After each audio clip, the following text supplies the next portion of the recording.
Feature rescaling is an important technique in machine learning, and it's one of the most important steps during the pre-processing of data before creating a machine learning model. Scaling can make the difference between a weak machine learning model and a strong one. The two most important rescaling techniques are standardization and normalization. Normalization is a process of rescaling one or more of your attributes to a range of 0 to 1. This means that the largest value for each attribute is 1 and that the smallest value is 0. Normalization is a scaling technique that does not assume any specific distribution. If your data is normally distributed, consider normalizing it prior to applying your machine learning algorithms. Standardization is a scaling technique that assumes your data conforms to a normal distribution. Standardization typically means rescaling data to have a mean of 0 and a standard deviation of 1. If a given data attribute is normal or close to normal, then this is probably the scaling method to use. Many machine learning algorithms expect the scale of the input and sometimes the output data to be equivalent. It can help in methods that weight inputs in order to make a prediction, such as linear regression and logistic regression. It's practically required in methods that combine weighted inputs in complex ways, such as artificial neural networks and deep learning. When should data be rescaled? It's hard to know whether rescaling your data will improve the performance of your models before you apply them. A suggestion is to create rescaled copies of your dataset and then race them against each other using a test harness and a handful of algorithms you want to spot check. This can quickly highlight the benefits or lack of benefits for rescaling your data. Next, let's introduce a real dataset that provides the basis for applying normalization and standardization transforms as part of modeling. In this lesson, we're going to use the diabetes dataset. This dataset classifies patients' data as either an onset of diabetes within 5 years or not, and was introduced earlier in the course. First, let's go ahead and load and summarize the dataset. The complete example is shown on screen. When we execute the code, it first summarizes the shape of a loaded dataset. This confirms that there are 7 input variables, 1 output variable, and there are 768 rows of data. A statistical summary of the input variables is provided, and it shows that each variable has a very different scale. This makes it a good dataset for exploring data scaling methods. Next, a histogram is created for each input variable. This plot confirms the differing scales for each input variable and shows that the variables have different scales. Next, let's fit and evaluate a machine learning model in the raw dataset. We're going to use k-nearest neighbors algorithm here with the default parameters and evaluate it using k-fold cross-validation. Executing the code first evaluates the Akn model on the raw diabetes dataset. In this example, you can see that the model achieved a mean accuracy of about 71%, showing that it has little skill, less than 65%, and is in the ballpark of good performance, which is around 77%. In the next lesson, let's explore a scaling transform on the dataset. You can apply min-max scalar to the diabetes dataset directly to normalize the input variables. You're going to use the default configuration and then scale the values from a range of 0 to 1. First, the min-max scalar instance is defined with the default hyperparameters. Once defined, you can call the fit transform function and pass our dataset to create a transform version of the dataset. All right, let's try this on the diabetes dataset. The complete example with the min-max scalar transform of the diabetes dataset and plotting histogram results is listed on screen. When we execute the code, it first reports a summary of each input variable. You can see that the distributions have been adjusted and the minimum and maximum values for each variable are now crisp, 0.0 to 1.0 respectively. Histogram plots and variables are created, although the distributions don't look much different from the original distribution seen in the previous section. We can confirm that the minimum and maximum values are not 0 and 1 respectively, as we expected. Next, let's go ahead and evaluate a Akn model, as we did in the previous lesson, but in this case, on the min-max scalar transform of the dataset. Again, a complete example is listed on screen.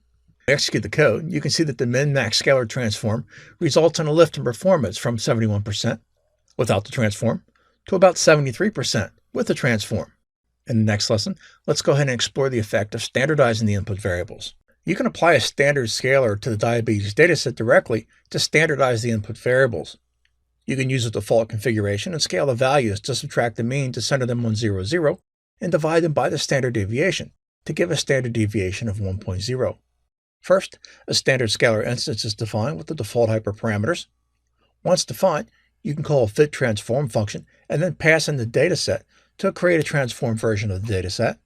Tying all this together, you can see the complete example is on screen with the standard scalar transform of the diabetes dataset.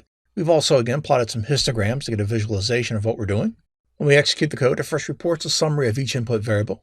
You can see that the distributions have been adjusted and that the mean is a very small number, close to 0, and that the standard deviation is very close to 1.0 for each variable. Histogram plots of the variables are created, although the distributions don't look much different from the original distributions seen in the previous section, and their scale on the x-axis. You can see that the center of the mass for each distribution is centered on 0, which is more obvious for some variables than others. Next, let's go ahead and evaluate the Akn model as we did in the previous lesson, but in this case, we're going to use the standard scalar transform in the dataset. The complete example is shown on screen. When we execute our code, you can see that the standard scalar transform results in a lift of performance from about 71% accuracy without the transform to about 74% accuracy with the transform, slightly higher than the result from the min-max scalar that achieved a 73% accuracy. One approach to data scaling involves calculating the mean and the standard deviation of each variable, and then using these values to scale the values to the mean of 0 and a standard deviation of 1, the so-called standard normal probability distribution. This process is called standardization, and is most useful when the input variables have a Gaussian probability distribution. Standardization is calculated by subtracting the mean value and dividing it by the standard deviation. Sometimes an input variable may have outlier values. These are values on the edge of the distribution that may have a low probability of occurrence, yet overrepresented for some reason. Outliers can skew the probability distribution and make data scaling using standardization difficult, as the calculated mean and the standard deviation will be skewed by the presence of the outliers. One approach to standardizing input variables in the presence of outliers is to ignore the outliers from the calculation of the mean and the standard deviation, and then use the calculated values to scale the variable. This is called robust standardization or robust data scaling. This can be achieved by calculating the mean, the 50th percentile, and the 25th and 75th percentiles. The robust scalar transform is available in scikit-learn. The Python machine learning library has a robust scalar class. The width centering argument controls whether the value is centered to 0, and the default is true. The width scaling argument controls whether the value is scaled to IQR, standard deviation set to 1, or not, and then defaults to true. As an aside here, the definition of scaling range can be divided via the quartile range argument. It takes a tuple of two integers between 0 and 100 and defaults to the percentile values of the IQR, specifically 25 and 75. Changing this is going to change the definition of the outliers and the scope of the scaling. Alright, let's take a closer look at how to use a robust scalar transform on a real data set. In this lesson, we're going to use the diabetes data set, as we have been before. Our code below loads and summarizes the data set. This confirms that there are 7 input variables with 1 output variable and 768 rows of data. A statistical summary of the input variables is provided to show that each variable has a different scale. This makes it a good data set for exploring data scaling methods. Lastly, as we've seen in previous lessons, a histogram is created for each input variable. The plots confirm the different scaling for each input variable and show the variables having different scales. Importantly, you can see that some distributions show the presence of outliers. This dataset provides a good candidate for using a robust scalar transform in order to standardize the data in the presence of different input variable scales and outliers. Next, let's fit and evaluate a machine learning model on the raw dataset. Again, we're going to use k-nearest neighbors algorithm with different hyperparameters and evaluate it using repeated stratifold cross-validation. Our complete code example is on screen. Executing the code evaluates the Akn model on the raw dataset features. In this case, you can see that the model achieved a mean classification accuracy of about 71%, showing it has skill better than 65%, and it's in the ballpark of good performance, which is at 77%. In the next lesson, let's explore a robust scaling transform on the dataset to see if we could beat that 71%. You can apply the robust scalar to the diabetes dataset directly. We're going to use the default configuration and scale the values of the IQR. First, a robust scalar instance is defined with the default hyperparameters. Once defined, we can call the fit transform function and pass it to our dataset to create a robust scale transformed version of the dataset. Alright, let's try this on the diabetes dataset. The complete example of the robust scalar transform on the diabetes dataset and the histogram plots are on screen. Running the code first reports a summary of each input variable. You can see that the distributions have been adjusted. The median values are now 0, and the standard deviation values are now close to 1. Again, histogram plots of the variables are created, although the distributions don't look much different from their original distribution seen in the previous lesson. You can see that the center of mass for each distribution is now close to 0. Alright, let's go ahead and evaluate a Akn model on the data. But in this case, use the robust scalar transform in the dataset. Again, the complete code is listed on screen. When we execute the code, you can see the robust scalar transform results in a lift of performance from 71.7% accuracy without the transform to about 73.4% with the transform. In the next lesson, let's explore the effect of different scaling ranges. The range used to scale each variable is chosen by default, as the IQR is bounded by the 25th and 75th percentiles. This is specified by the quantile range argument as a tuple. Other values can be specified and might improve the performance of the model, such as a wider range, allowing fewer values to be considered as outliers, or a more narrow range, allowing more values to be considered as outliers. The examples on screen explores the effect of different definitions of a range from 1 to the 99th percentile to 30th to the 70th percentiles. Running the code first reports the mean classification accuracy for each value-defined IQR range. Interestingly, we can see that the ranges such as 10 to 90 and 15 to 85 perform better than the default values of 25 to 75. We've also created a box and whiskers plot to summarize the classification accuracy of the scores for each IQR range. We can see subtle differences in the distribution of the mean accuracy, with the larger value ranges at 15 to 85 versus 25 to 75 percentiles. Machine learning models require all the input and output variables to be numeric. This means that if your data contains categorical data, you must encode it to numbers before you can fit it and evaluate it on a model. The two most popular techniques are ordinal encoding and one-hot encoding. Numerical data, as its name suggests, involves features that are only comprised of numbers, such as integers or floating point values. Categorical data are variables that contain label values rather than numeric values. The number of values is often limited to a fixed set. Categorical variables are often called nominal. Some examples include a pet variable with the values dog or cat, a color variable with a name red, green, or blue, and a place variable with the values first, second, third. Each value represents a different category. Some categories may have a relationship to each other, such as natural ordering. The place variable in our example does have a natural ordering of values. This type of categorical variable is called an ordinal variable because the values can be ordered or ranked. A numerical variable can be converted to an ordinal variable by dividing the range of the numerical variables into bins and then assigning values to each bin. For example, a numerical variable between 1 and 10 can be divided into ordinal variables with 5 labels and an ordinal relationship 1 to 2, 3 to 4, 5 to 6, 7 to 8, 9 to 10. This is called discretization.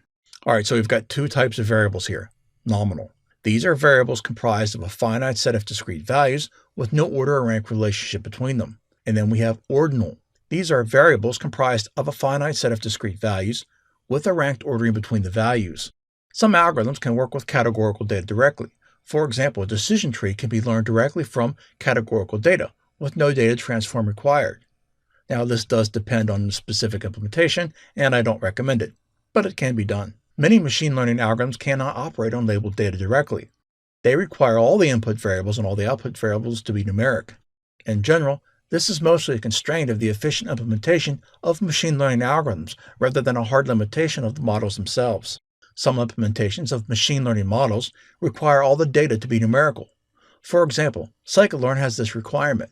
This means that categorical data must be converted to numerical form. If the categorical variable is an output variable, you may also want to convert predictions by the model back into categorical form in order to present them for use by an application. There are 3 common approaches for converting ordinal and categorical variables to numerical values, and they are ordinal encoding, one-hot encoding, and dummy variable encoding. Let's take a look at each of these in turn.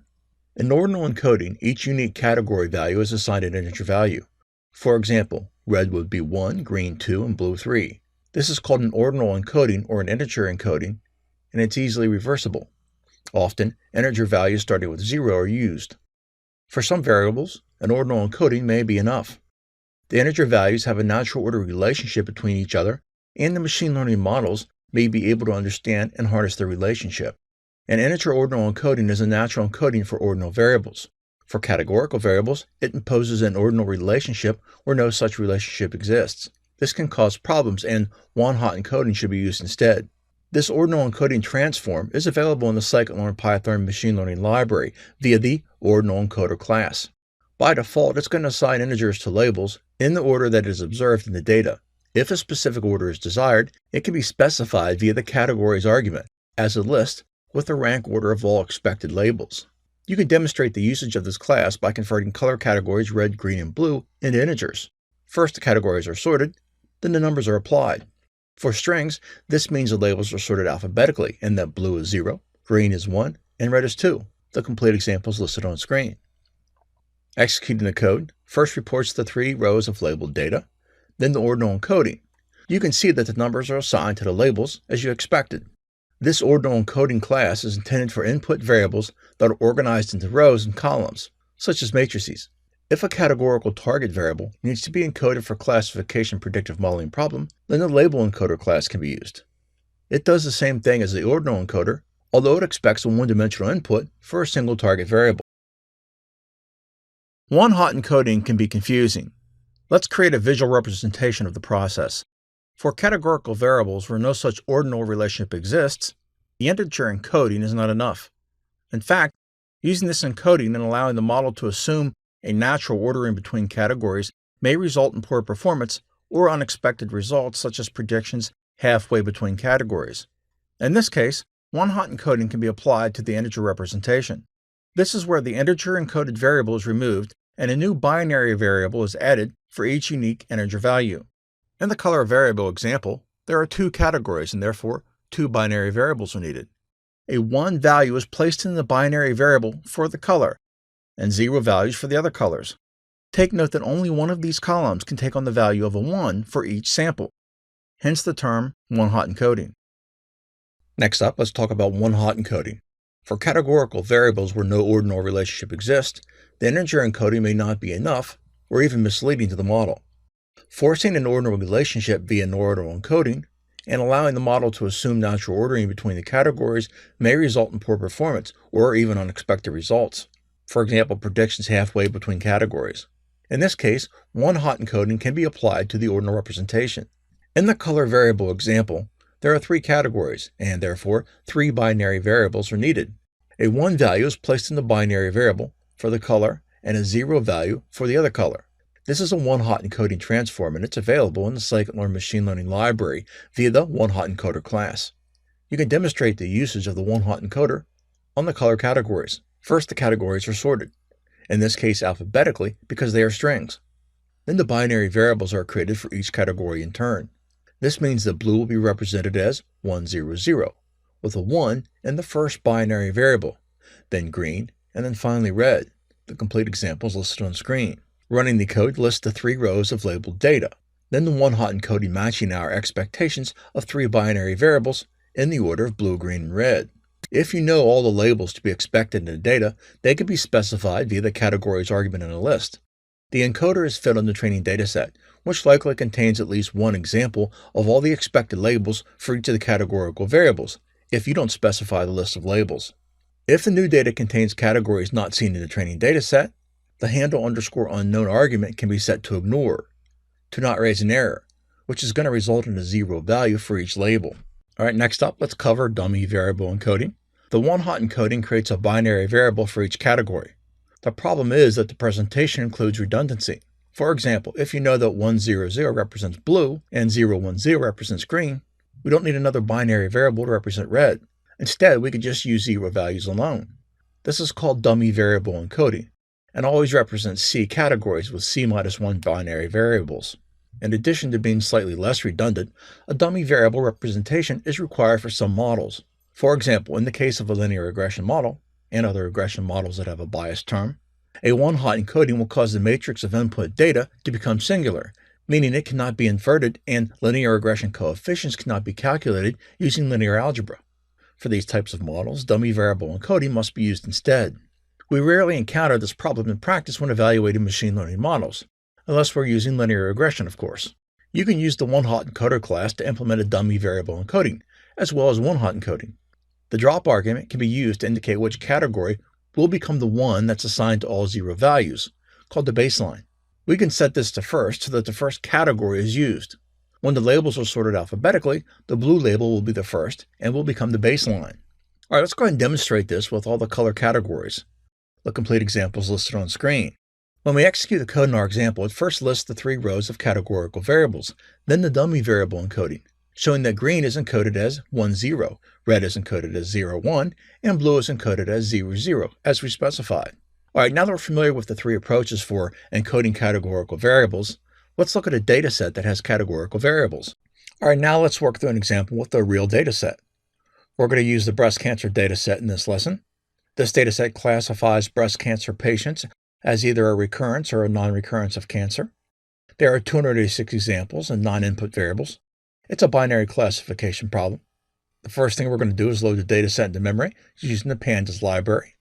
Once loaded, we're going to split the columns into input and output for modeling. Making use of the function, the complete example of loading and summarizing the raw categorical data is listed on screen. Executing the example reports the size of the input and output elements of the dataset. As you can see, we have 286 examples and 9 input variables. Alright, now that we're familiar with the dataset, let's look at how we can encode it for modeling. An ordinal encoding involves mapping each unique label to an integer value. This type of encoding is really only appropriate if there is a known relationship between the categories.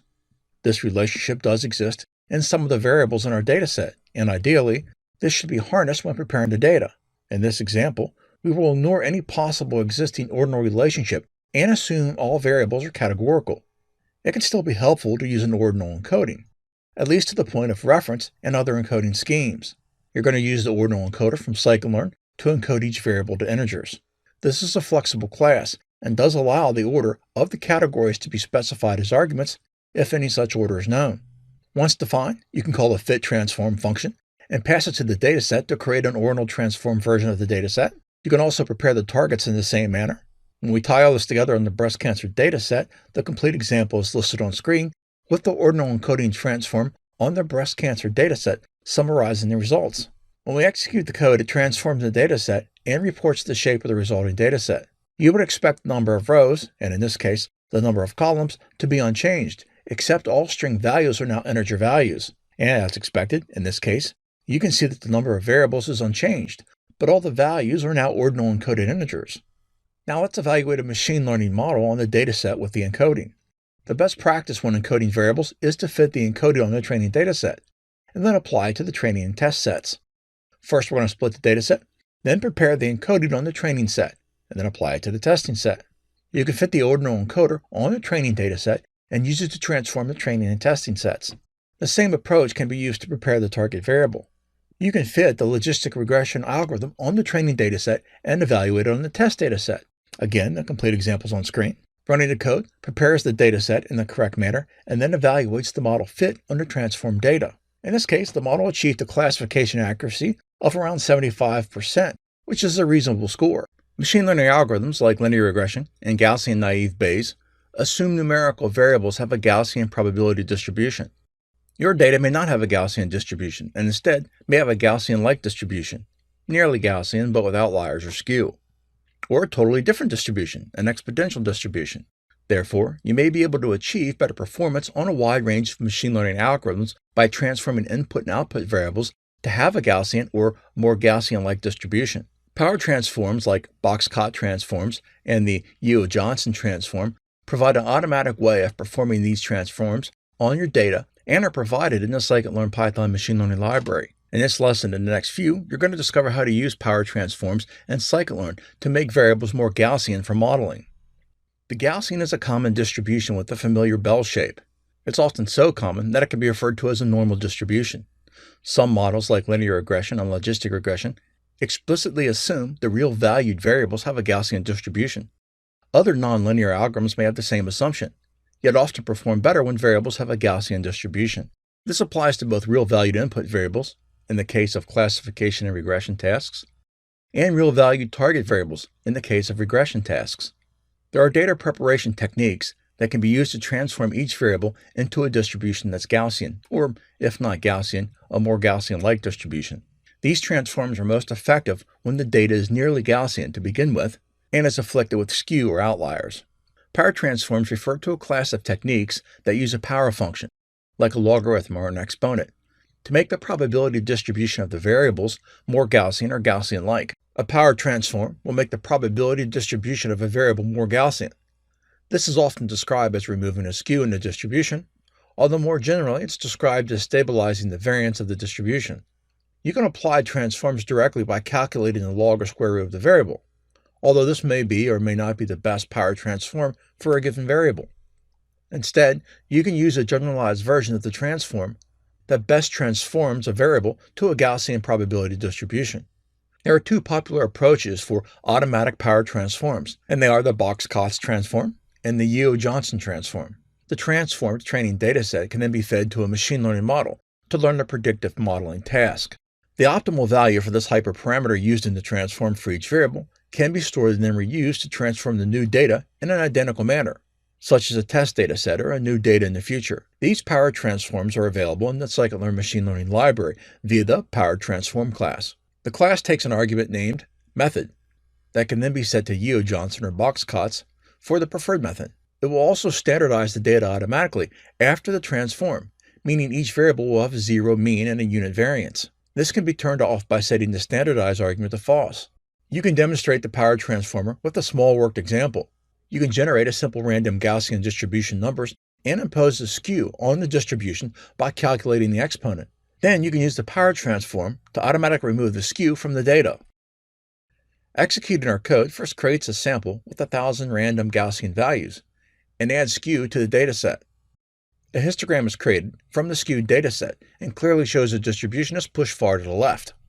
Then a power transform is used to make the data distribution more Gaussian and standardize the result, centering the values to a value of 0 and a standard deviation of 1. A histogram of the transformed data is created showing a more Gaussian-shaped distribution. In the next lesson, we're going to take a look at how to use these power transforms on a real dataset. The Sonar dataset is a standard machine learning dataset for binary classification. It involves 60 real-valued inputs and 2 class target variables. There are 208 examples in the dataset, and the classes are reasonably balanced. A baseline classification algorithm can achieve a classification accuracy of around 53% using repeated stratified 10-fold cross-validation. Top performance on this dataset is about 88% using repeated 10-fold cross-validation. The dataset describes sonar returns of rocks or simulated mines. With the code on screen, we're going to summarize the shape and load the dataset. When we do that, it confirms that there are 60 input variables, 1 output variable, and 208 rows of data. A statistical summary of the input variables is provided showing that the values are numeric with a range of approximately 0 to 1. Finally, a histogram is created for each input variable. If we ignore the clutter of the plots and focus on the histograms themselves, you can see that there are many variables that have skewed distributions. Because of this dataset provides a good candidate for using power transforms to make the variables more Gaussian. Next, let's fit and evaluate a machine learning model on the raw dataset. We're going to again use the k-nearest neighbors algorithm with the default hyperparameters and evaluate it using repeated k-fold cross-validation. The complete examples on screen. Running the code first evaluates the KNN model on the raw Sonar dataset. In this case, you can see the model achieved a mean classification accuracy of around 79%, showing it has skill better than 53%, and it's in the ballpark of good performance, 88%. In the next lesson, we're going to do a Box-Cot power transform on the same dataset. All right, next let's discuss the Box-Cots transform. The Box-Cots transform is named for 2 authors of the method. It's a power transform that assumes the values of the input variables to which it is applied are strictly positive. That means 0 and negative values are not supported. You can apply the Box-Cots transform using the power transformer class and setting the method argument to Box-Cots. Once defined, you can call the fit transform function and then pass it on to your dataset to create the Box-Cots, easy for me to say, not so much, transform version of the dataset. The dataset does not have any negative values, but may have 0 values. This may cause a problem. Let's try it anyway. The complete example of creating the Box-Cots transform on the Sonar dataset and then plotting a histogram is listed on screen. When we execute the code, it results in an error. As expected, we cannot use the transform on the raw data because it's not strictly positive. One way to solve this problem is to use the min-max scalar transform first to scale the data to positive values and then apply the transform. We can use a pipeline object to apply both transforms to the sequence, as shown on screen. Alright, the updated version of applying the Box-Cots transform of the scaled dataset is listed on screen. Executing the code first transforms the dataset and then plots histograms for each variable. You can see that the shape of the histograms for each variable looks more Gaussian than the raw data. Next, let's evaluate a KNN model as we did in the previous section. But in this case, we're going to use the Box-Cots transform on the scaled dataset. The complete code is listed on screen. When we execute our code, you can see that the box-COTS transform results in a lift in performance from 79.7% accuracy without the transform to about 81.1% with the transform. The Yu-Johnson transform is also named for the authors. Unlike the box-COTS transform, it does not require the values for each of the input variables to be strictly positive. It supports zero values and negative values. This means you can apply it to the dataset without scaling it first. We can apply the transform by defining the power transform object and setting the method argument to Yu-Johnson, which actually is the default. The example on screen applies the Yu-Johnson transform and creates a histogram plot for each of the transform variables. When we execute the code, it transforms the dataset and plots the histogram for each variable. You can see that the shape of the histograms for each variable looks more Gaussian than the raw data, much like box-COTS does. Next, we're going to evaluate it on the same Akn model as we did in the previous lesson, but in this case, we're going to use the Yu-Johnson transform of the raw dataset.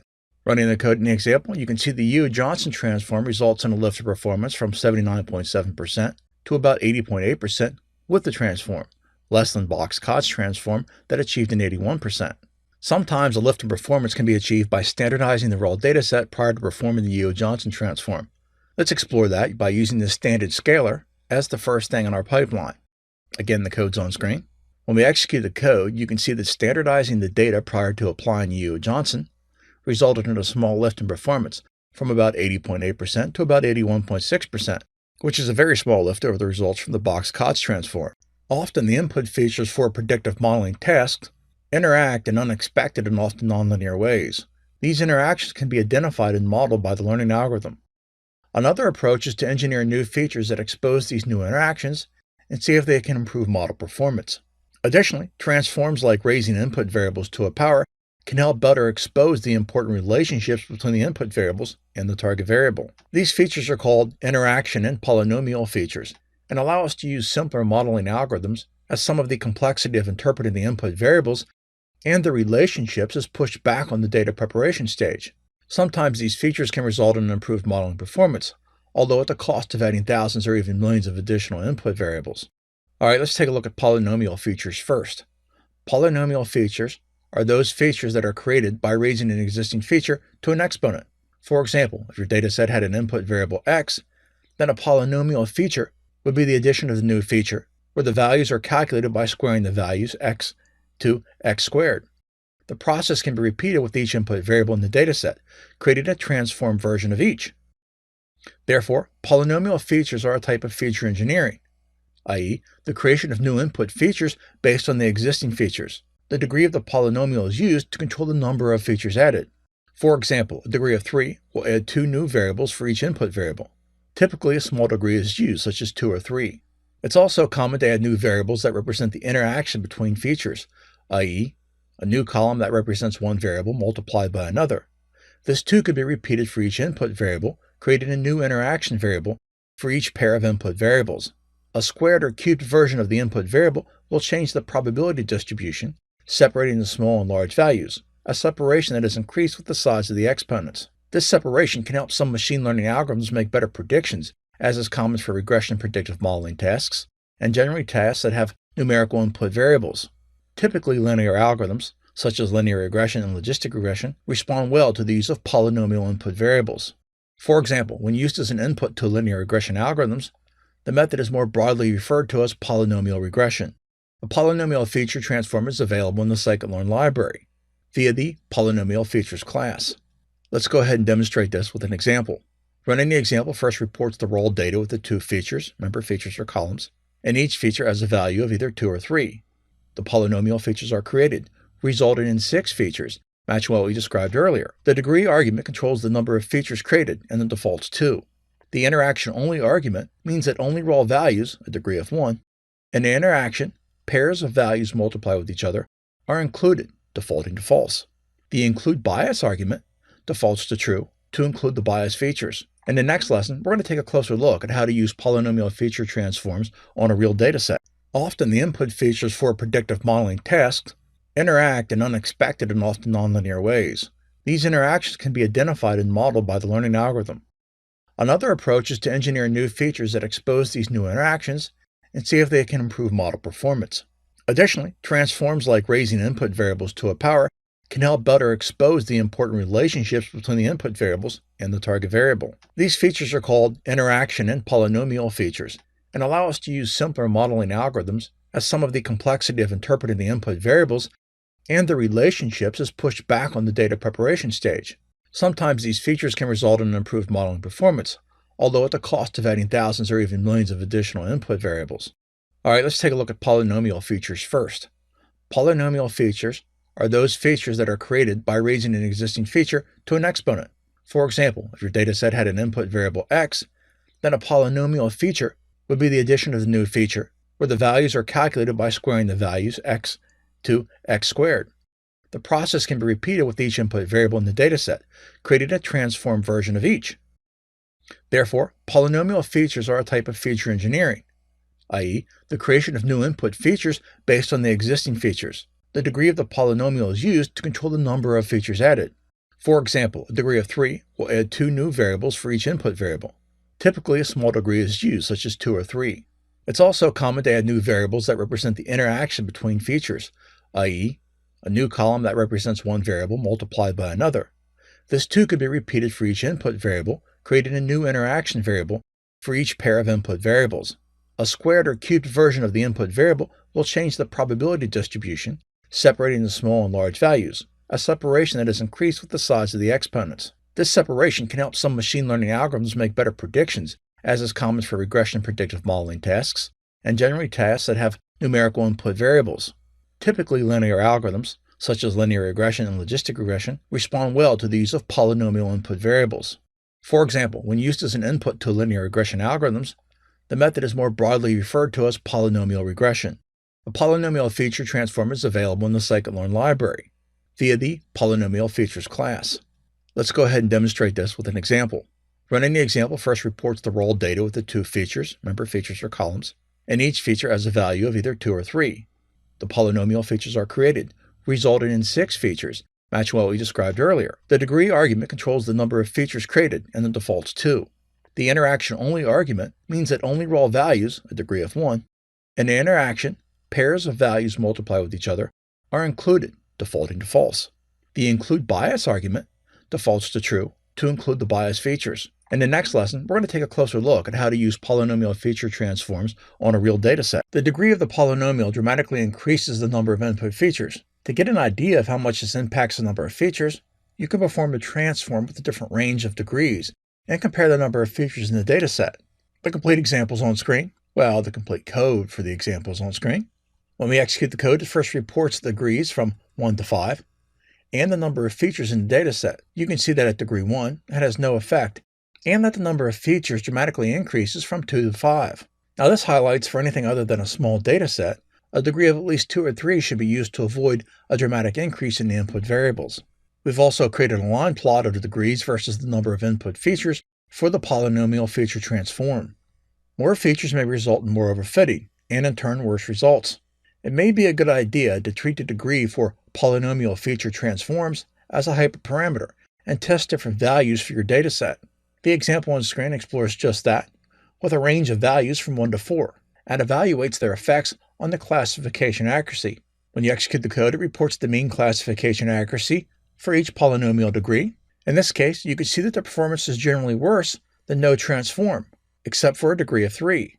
It might be interesting to explore scaling the data before and after performing the transform to see how it impacts model performance. We're going to create a box and whiskers plot to summarize the classification accuracy scores for each polynomial degree. You can see that the performance remains flat, perhaps with the first signs of overfitting, with a degree of around 4.